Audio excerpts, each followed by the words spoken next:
안녕하세요, 구독자 여러분. 구독과 좋아요는 채널 운영에 큰 힘이 됩니다. 안녕하세요.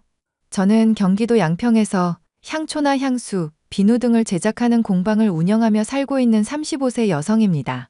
원래는 서울에 살았는데 5년 전 이혼을 하면서 친정엄마와 함께 양평으로 이주했어요. 친정엄마는 제가 이혼할 무렵 오랜 교직 생활을 끝내고 정년퇴직하셨고, 현재는 저와 함께 양평에서 같이 살며 농사도 짓고 노인대학에서 한글과 수학을 가르치고 계세요. 저는 어려서 아버지가 일찍 돌아가셨습니다. 엄마 혼자 저를 키운다는 게 쉽지 않은 일이었죠. 하지만 다행이었던 건 부유했던 아버지의 유산을 물려받게 되면서 여유로운 삶을 살았다는 겁니다. 재테크에 안목이 있었던 친정엄마는 여러 가지 방법으로 저축을 했고 수십억 원의 자산가가 되었죠. 교육자임에도 불구하고 저에게는 공부를 강요하지 않으셨어요. 통제된 삶을 살지 말고 하고 싶은 것 하며 살라며 저를 아낌없이 지원해 주신 덕분에 유복한 유년 시절을 보낼 수 있었답니다. 명문대 졸업 후 남들과 똑같이 회사 생활을 시작했어요. 하지만 가만히 앉아서 하루 종일 컴퓨터만 들여다보는 일은 제 스타일이 아니었죠. 스트레스 해소에 좋은 게 없나 탐색을 하던 중 우연히 접하게 된 아로마 테라피에 빠져 공방 창업을 계획하게 되었죠. 남들은 저보고 무모하다 했지만 제가 원하는 꿈이 생긴 이상 그 꿈을 쫓아가기 위해 부단히도 노력해야 했습니다. 지원아, 너는 멀쩡하게 다니던 직장을 왜 갑자기 그만둔 거야? 사실 나 하고 싶은 게 생겼어. 이렇게 가만히 앉아 있는 건 공부했던 걸로 충분하다고. 내 인생이 너무 지루해. 도대체 무슨 일인데 그래? 모든 일에는 다 절차가 있는 법이야. 회사 생활도 이제 적응 좀 하나 싶었는데 갑자기 그만두니까 엄마는 좀 당황스럽다. 미리 말하지 못해서 미안해, 엄마. 됐어. 네 인생인데 내가 뭐라 해서 될 일이었으면 진작에 욕이라도 했겠지. 근데 네가 하고 싶은 일이 뭐야? 사실 회사 관두기 전에 취미 좀 붙여보려고 캔들 공예 수업을 들었거든? 아로마 캔들이라고. 아, 그 향초? 응, 만들어 보니까 재밌고 이게 하면 할수록 묘한 매력이 있더라. 나중에 나이 들어서도 내가 할 수 있는 일인 것 같아서 한번 도전해 보려고. 도전하는 건 좋은 일이야. 어차피 한 번 사는 인생 뭐 있어? 하고 싶은 거 다 하면서 살아. 정말? 허락해 주는 거야? 내가 허락하고 말고가 어디 있어. 네가 원하면 하면 되는 거지. 인생 한 번뿐이다. 기회 있을 때 잡아. 엄마 그렇게 말해줘서 정말 고마워. 역시 우리 엄마 짱. 나도 하나밖에 없는 우리 딸이 행복하다면 그만이야. 엄마가 얼마든지 지원해 줄 테니까 어디 가서 기죽지 말고 원하는 거 다 하면서 살아. 그럼 엄마는 모임 있어서 이따가 저녁에 보자. 알겠어요. 들어가요. 그렇게 다니던 회사를 그만두고 아로마 테라피, 조향사, 캔들 등 여러 가지 자격증을 취득하며 본격적인 준비를 하게 되었습니다. 창업을 위해 상가를 알아보는데 부동산에서 분양 상담사로 일하고 있던 남편을 만나게 되었어요. 번화가도 좋지만 공방 특성상 조금 한적하고 고즈넉한 곳에 있으면 좋겠다 싶어서 여기저기 많이 다니던 참이었죠. 그중에 마음에 드는 곳이 있어서 상담하고 가게 계약을 체결했습니다. 새로 지어진 건물이어서 그런지 시설도 좋고 주변 아파트 단지들이 많아서 접근성이 좋은 최적의 장소였죠. 남편이 처음으로 몇 천만 원 수수료를 받았다며 가게에 커피를 사들고 온 걸 시작으로 연애를 하게 되었습니다. 나이도 동갑이었던 데다 열심히 일하는 게 보기 좋았고 남편도 저를 보고 한눈에 반했다고 했었거든요. 남편은 고등학교를 졸업 후 군대를 다녀와 이렇다 할 직장에 다니지 못하다 우연히 분양 상담사 일을 시작했다고 합니다.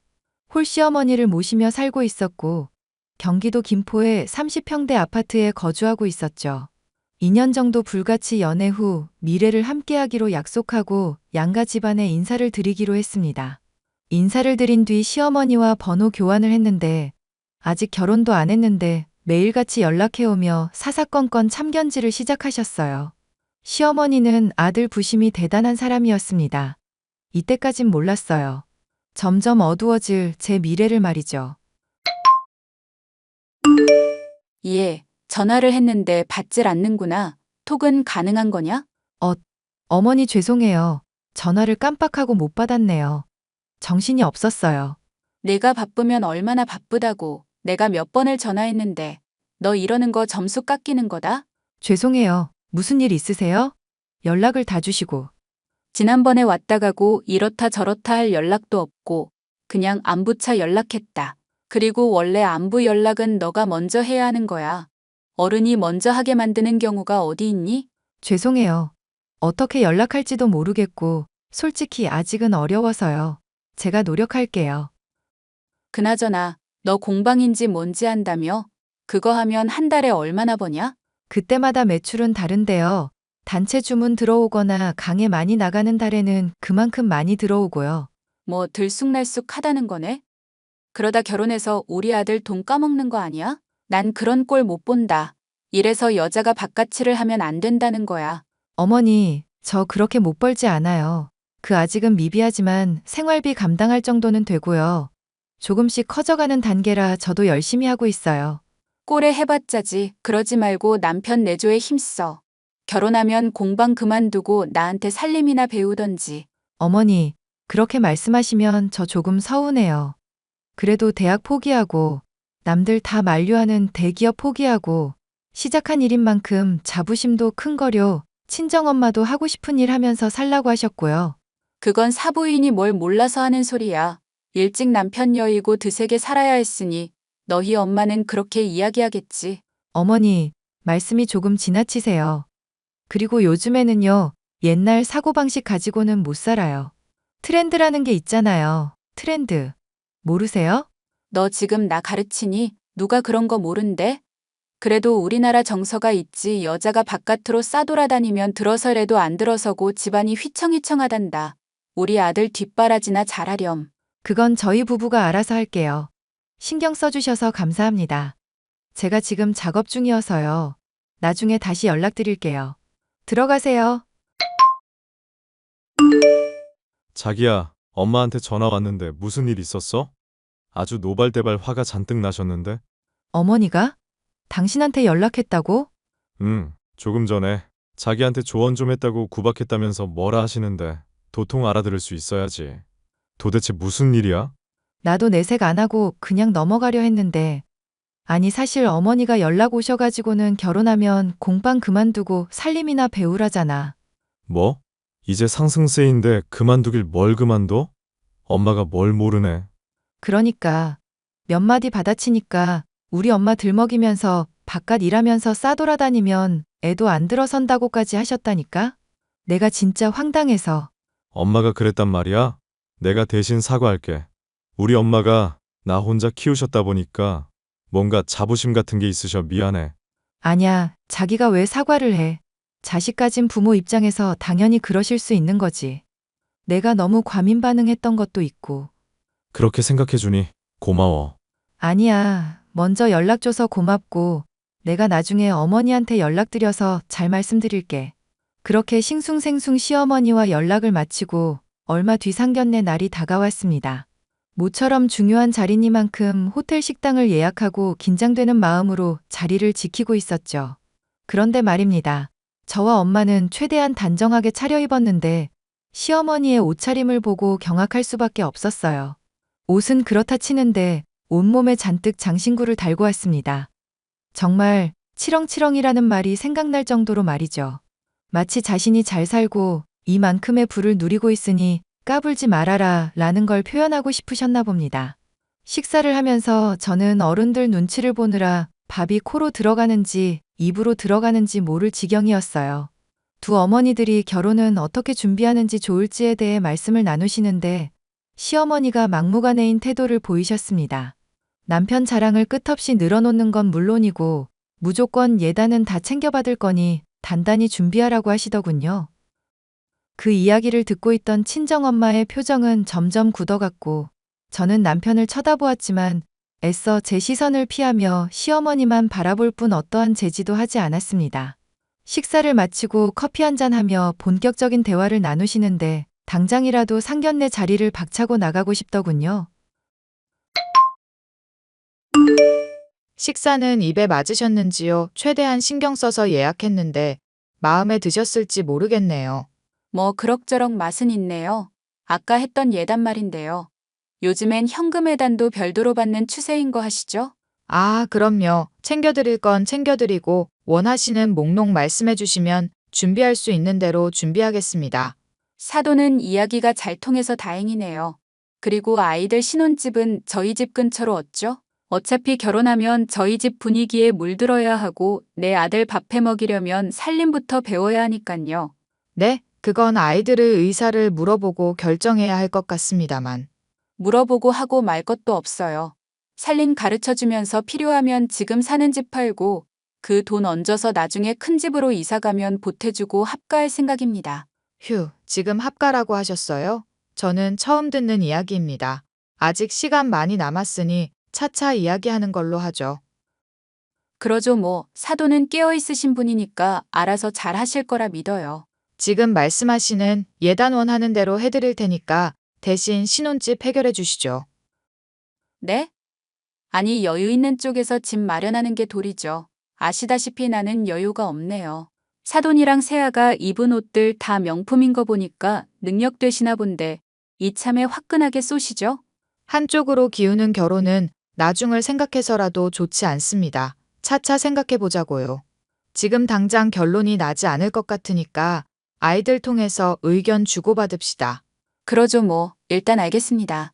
결국 두 분이서 한참 이야기하다 저희를 통해 말을 전달받기로 하고 서로 맞춰가며 준비하기로 합의했습니다.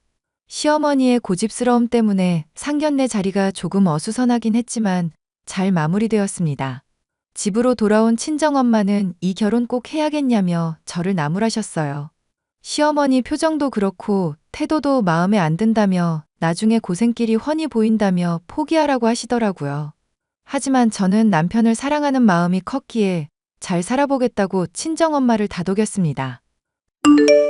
자기야, 내가 며칠 생각해봤는데 아무리 생각해도 어머니 너무 과하신 거 아니야? 우리 엄마가 뭘?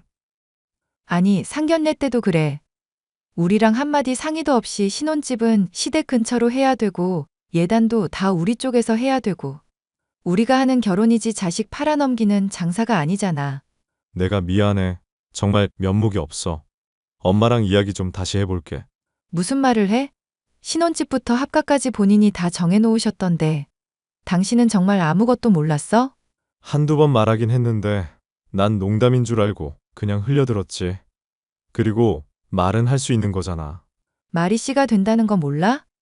지난번에 나 공방 그만두고 쌀림 배우라고 하셨을 때부터 알아봤어. 어쩜 그렇게 막무가내셔? 그렇다고 말을 그렇게 해? 다른 사람도 아니고 우리 엄마야. 당신 시어머니 될 사람이라고. 우리 엄마가 지금까지 고생했으니까 여유 있는 며느리 만나서 팔자 좀 펴보려고 한 소리 하신 거지 뭐. 그냥 웃어넘기면 되지. 이게 웃어넘길 일이야? 다른 것도 아니고 결혼 문제야. 나도 당신이랑 이렇게 싸우기 싫어. 그건 나도 마찬가지거든. 그런데 이런 식이면 난 결혼 못해. 당신이 약속하면 몰라도. 무슨 약속? 결혼하고 나서 금전적인 문제나 합가 관련 문제로 언쟁하거나 무슨 일이든 간에 의논 없이 일방적으로 통보해서 피해보는 일 생기면 가차없이 이혼 고려할 거야. 뭐? 이혼이 그렇게 쉬운 건 줄 알아? 결혼하기도 전에 이혼 이야기라니. 너무 급발진하는 거 아니냐고. 내가 급발진하기 전에 당신이 채비했으면 이러지도 않았지. 아무튼 약속되지 않으면 난 이 결혼 추진 못해. 알겠어? 알겠어. 내가 미안해. 말 많고 탈도 많았던 결혼 준비를 우여곡절 끝에 마치고 많은 축복 속에 결혼식을 올렸습니다. 시어머니가 원하시는 대로 제 공방 근처에 신축 아파트로 마련했습니다. 친정엄마의 도움으로 대출 없이 집을 마련했지만 혹시 모를 상황에 대비해 남편에게는 대출 끼고 샀다고 거짓말을 해두었죠. 그리고 세금 문제로 혼인신고를 6개월 뒤에 하기로 했습니다. 하도 시어머니가 닥달하는 상황에 한두 번은 주말마다 시댁에 갔지만 문화센터에서 강의를 시작해 주말에도 여유가 없어졌어요.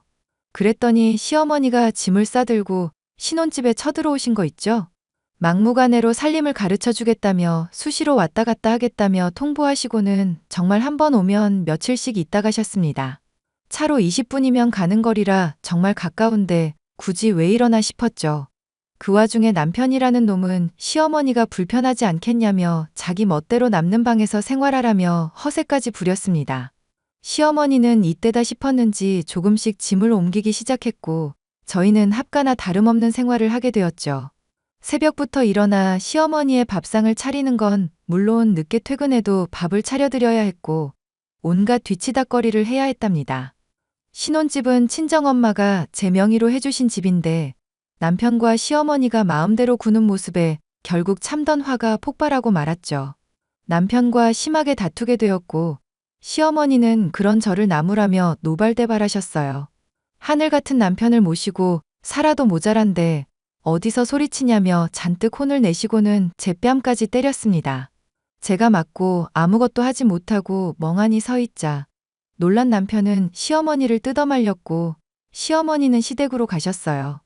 남편은 며칠 동안 제 눈치를 보며 살았습니다. 제가 아무 말도 하지 않고 있어도 없는 취급을 해버렸거든요. 하지만 금세 화해하고는 예전과 같은 사이로 지냈어요. 다음 주에 우리 엄마 환갑인 거 알지? 뭐 해드릴지 고민인데. 아, 맞다. 장모님 환갑이시지? 호텔 식당 예약해서 밥 먹고 용돈도 적당히 드리면 되지 않을까? 아, 그것도 좋겠다. 생각해둔 곳 있어? 프리미엄 호텔 어때? 조금 가격대가 있긴 한데 날도 날이니만큼 모시고 한번 다녀오자. 가만 생각해보니까 용돈을 따로 드리기보다 이번에 친구들이랑 여행 가신다는데 여행 비용을 좀 보태드릴까? 그래, 그것도 좋은 방법이지. 그럼 내가 호텔 예약할게. 요즘 자기가 연애할 때처럼 잘해줘서 내가 기분이 좋네. 이렇게 우리 엄마 생일도 신경 써주고. 당연히 사위로서 해야 할 일이지. 다른 사람도 아니고 장모님인데. 안 그래? 그렇게 생각해줘서 고마워. 나도 어머니 생신 때 좋은 거 하나 해드려야겠다. 그럼 고맙지. 일단 나 일하는 중이니까 예약하고 알려줄게. 이따 집에서 봐. 얘, 너 이번에 너네 엄마 생일에 호텔 식당 가서 밥 먹기로 했다며? 네 엄마는 곧 죽을 양반이 무슨 환갑잔치를 한다니? 네? 지금 뭐라고 하셨어요? 그리고 잔치 안 하고 그냥 식사만 하기로 했어요. 어머니도 그날 같이 가세요. 됐다 해. 난 어디 가서 그렇게 돈 헤프게 안 쓰고 다녀. 그거 다 우리 아들이 힘들게 번 돈으로 하는 거 아니냐? 아니에요, 어머니. 제 돈으로 하는 거고요. 그이는 꽃다발 하나 사오기로 했어요. 그게 그거지 뭐. 어휴, 그럴 돈 있으면 사위 사업자금이나 대주지 쯧쯧. 네 엄마 참 이기적이다. 어머니, 그런 거 아니라니까요. 잔치는 무슨 잔치예요. 어디서 무슨 이야기를 들으셨는지 모르겠지만 그냥 간단한 식사 자리예요. 어디서 말대꾸야. 내 시어머니는 지금 혼자 밥 먹고 있는데 누구는 호텔 식당에서 밥 먹고 아주 세상 꼴 잘 돌아간다. 그러니까 그날 어머니도 같이 가시자니깐요. 왜 이렇게 제 말을 안 들어주시는 건데요? 야, 내가 누누이 말했지. 내가 말하기 전에 네가 알아서 해야 한다고? 눈치가 정말 없구나. 어머니, 솔직히 말씀드리면 저도 뭐가 뭔지 잘 모르겠어요. 어머님 비위 맞춰드리기 너무 어려워요. 이래도 싫다 저래도 싫다 하시니 뭘 자꾸 어쩌라는 건지 이해가 안 간다고요. 이것 좀 봐라. 이기적인 네 엄마 닮아서 이제는 할 말 못할 말 다 하겠다. 이거야? 어머니, 이기적인 건요. 상대방 생각 안 하고 남한테 피해주면서 행동하는 걸 이기적이라고 하는 거예요. 저나 저희 엄마가 무슨 행동을 했길래 어머니한테 이런 말을 들어야 하죠? 와, 이거 무섭네. 야, 이기적인 년아. 내가 그런다고 쫄 줄 알아? 시어머니를 우습게 봐도 유분수지. 너 당장 시댁으로 튀어와. 어머니, 진짜 이기적인 게 뭔지 보여드릴까요? 한번 해봐요? 그래, 어디 해볼 테면 해봐라. 웃기지도 않네, 진짜. 네, 알겠습니다. 진짜 이기적인 게 뭔지 보여줄게요, 어머님. 뭐? 자기야, 내가 참아야 해? 아, 또 무슨 일이야? 어머님이 다짜고짜 연락하셔서 자기는 혼자 밥 먹는데 엄마 생일에 호텔 식당 간다고 나한테 엄청 뭐라 하셨어. 곧 죽을 사람이 무슨 환갑잔치냐시던데? 이게 정상적인 사고로 할 말이야? 아니, 말을 왜 그렇게 해? 엄마가 서운해서 그러셨나 보지. 당신이 너무 예민하게 받아들이는 거 아니야? 저걸 보고도 그런 말이 나와? 산 사람 보고 곧 죽을 사람이라느니 무슨 말을 그따위로 하시냐고. 그리고 호텔 식당 같이 가자고 말씀드리니까 제대로 대답도 않고 나한테 뭐라 하시기나 하는데 내가 뭘 더 이야기해야 하는데? 아, 제발 성격 좀 죽이고 살자. 나도 이제는 지친다 지쳐. 엄마나 당신이나 제발 성격 좀 고쳐라. 아, 어이없네. 이럴 거면 당신 멋대로 살지 왜 나랑 결혼했어? 뭐? 무슨 소리를 하는 거야? 알아듣게 이야기해. 솔직히 당신 어머님 편만 들고 내가 어머님 잘잘못 따지면 화내잖아. 아니, 그럼 너는 며느리가 엄마 욕하는데 가만히 듣고 경청해야 돼? 뭐 어이구 그랬어? 이러면서 맞장구 쳐줘야 하냐고. 엄마 욕 듣는데 기분이 좋을 리 있겠냐? 욕이 아니잖아. 그리고 어머님이 나한테 하신 건? 그건 욕 아니냐고. 아, 답답해 죽겠네. 내가 더 답답하거든. 당신이 이렇게 중간 역할 못하니까 어머니가 자꾸 나 우습게 보는 거야. 그래서 뭐 어쩌려고? 계속 이런 식이면 당신한테 기댈 수가 없잖아. 그럴 거면 그냥 어머니랑 살아 나랑 살지 말고. 지금 이혼이라도 하자는 소리야? 사람이 왜 이렇게 예민해? 그래, 이혼하자. 난 더는 못 살겠어. 우리 이혼해. 그렇게 저는 남편과의 결혼 생활을 더 이상 유지할 수 없다. 판단되어 변호사 사무실을 찾아갔습니다. 솔직히 혼인신고를 하지 않아서 이혼이라고 할 것도 없지만 이왕 이렇게 된 거 잘잘못을 따지고 싶었습니다. 6개월이 채 되지 않는 시간 동안 기가 다 빨렸고 결혼하며 손해본 금전적인 부분을 돌려받기 위해 소송을 준비하기로 했어요. 혼인신고를 하지 않았지만 결혼식도 올렸고 사실혼 관계나 다름없기 때문에 상대방에게 과오의 책임을 물어 위자료를 받을 수 있다고 했습니다. 며칠 뒤 소송을 준비하는 과정에서 남편이 사업을 구상하고 있다는 핑계로 거액의 대출을 받은 사실과 바람까지 피우며 상간녀에게 돈을 퍼다 나르고 있는 정황을 포착했습니다. 심지어 제3금융권에서 대출도 받았더군요. 남편의 휴대폰으로 모든 증거를 모은 뒤 모든 준비를 마치고는 이혼을 통보했습니다. 남편이 출근한 틈을 타 이삿짐 센터를 불러 남편과 시어머니의 짐을 모조리 시댁으로 보내버렸어요.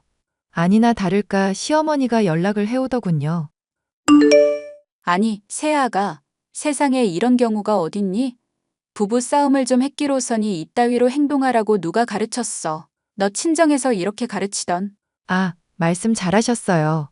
저 엄마한테 배운 거 써먹는 중인데요. 제가 받은 만큼 돌려주려고요. 뭐? 너 지금 그게 무슨 소리야? 우리 아들 집에서 발 뻗고 편하게 사는 주제에. 너 지금 당장 튀어와. 제가 왜요? 왜 그래야 하는 거죠? 우리 아들 집이요? 여기 제 이름으로 된 제 집이에요. 그럴 리가 없는데? 그럴 리가 없긴요. 대출 껴서 샀다고 뭐 그런 거 들으신 모양인데 그이 돈 들어간 거 하나도 없고요. 대출 없이 저희 엄마가 사준 제 집이에요. 아시겠어요? 하, 참나. 야, 너 재산 분할해야 하는 거 알지? 예금이고 뭐고 절반 내놔. 재산 분할이요? 오히려 제가 받아도 모자란데 감히 어디서 재산 분할을 운우네요? 이혼하면 당연히 재산 분할해야지. 뭣도 모르는 년이. 기억 안 나세요? 저희 세금 문제로 혼인신고 나중에 하기로 한 거. 즉, 지금 혼인신고 안 되어 있다고요. 사실혼 관계이긴 하지만 오히려 제가 퍼다 나른 돈이 아마 더 많을 거예요. 그거 되돌려 받으려고 청구 소송 거는데 어머니 감당하실 수 있어요? 지금 저한테 이러실 때가 아닐 텐데? 야, 너 지금 소송이라고 했어? 꼭 그렇게까지 해야 해? 네, 이렇게 해야겠네요. 유책 사유는 그이가 전적으로 가지고 있어서요. 지금 같은 회사 여직원이랑 바람도 피우고 아주 살판났나 보던데요. 내가 시원찮으니까 바깥으로 눈 돌리는 거다. 네가 집안일 배우고 내조에만 힘썼어 봐. 다른 여자들한테 눈 돌리고 다니나. 그리고 어머니도 유책 사유예요. 뻑하면 신혼집에 쳐들어와서 이거 해라 저거 해라 스트레스 다 주고. 고부 갈등이 왜 생기는 줄 아세요? 자기 아들만 잘난 줄 알고 며느리 미워해서 시세 마느라 생긴 거래요. 참나. 그럼 귀한 아들 꼬셔서 나한테 뺏어갔는데 네가 죄인이지. 평생을 끼고 살았는데 하루아침에 뺏긴 기분을 네가 알아? 아, 그러셨어요? 그러니까 두 분이서 오순도순 살게 도와드릴 테니까 여생 함께 잘 사세요. 뭐? 이럴 순 없어. 나랑 이야기 좀 해. 더 이상 할 말 없어요. 한 번만 더 연락하면 경찰에 신고하고 그나마 선물해준 외제차랑 현금에단 다 돌려받을 거니까 닥치고 사세요. 아, 아니, 아가야. 그렇게 남편이 매일같이 찾아와 무릎 꿇고 비는 탓에 소송은 취하하기로 했습니다. 말끔히 짐을 챙겨서 나가는 조건으로 원만한 합의를 했고 대신 상간녀 소송을 진행했죠. 상간녀로부터 3천만 원의 보상금을 받게 되었고 그동안 여기저기 대출을 받은 남편은 외도 사실이 소문나 회사에서 권고사직을 당하는 바람에 실업자가 돼버렸습니다. 2억 원이 넘는 빚을 갚아야 했고 가지고 있던 외제차, 시댁을 팔아 겨우 절반을 갚았다고 하네요. 막노동이나 아르바이트를 전전하며 달에 200이 넘는 빚을 갚고 있다는데 제가 알기론 월급이 250 정도밖에 안 되는 걸로 알아요. 이후에도 시어머니가 도와달라며 친정집까지 찾아왔으나 저는 매몰차게 행동했습니다. 법원에 접근 금지, 통신 제한도 걸어버렸어요. 신혼집도 대충 정리하고 부동산에 내놓아 버렸습니다. 그 뒤로 서울에서의 생활을 청산하고 친정엄마와 함께 양평으로 이사를 했답니다. 공방은 홍보도 하고 점차 입소문을 타게 되면서 월 매출 1,000만 원 가까이 벌게 되며 조금씩 성장해 나가고 있습니다. 기업 강의도 나가고 플리마켓도 하고 협회 초빙 강사로도 활동하게 되면서 앞으로는 더욱더 승승장구할 예정이고요. 이혼이랄 것도 없지만 이별의 아픔을 어느 정도 극복하면 마음 맞는 좋은 사람도 생겼으면 좋겠네요. 제 기막힌 이혼 사연은 여기까지입니다. 어떠셨나요? 사람이란 무릎 가진 것에 욕심내지 말고 주어진 상황에 맞춰 살아야 한다는데 뱁새가 황새 쫓다 가랑이 찢어진 꼴이 되고 말았네요. 저도 항상 겸손한 마음으로 사람들에게 베풀며 인생을 살아가 볼까 합니다. 이런 제 사연에 공감이 되셨다면 응원의 댓글 부탁드리겠습니다.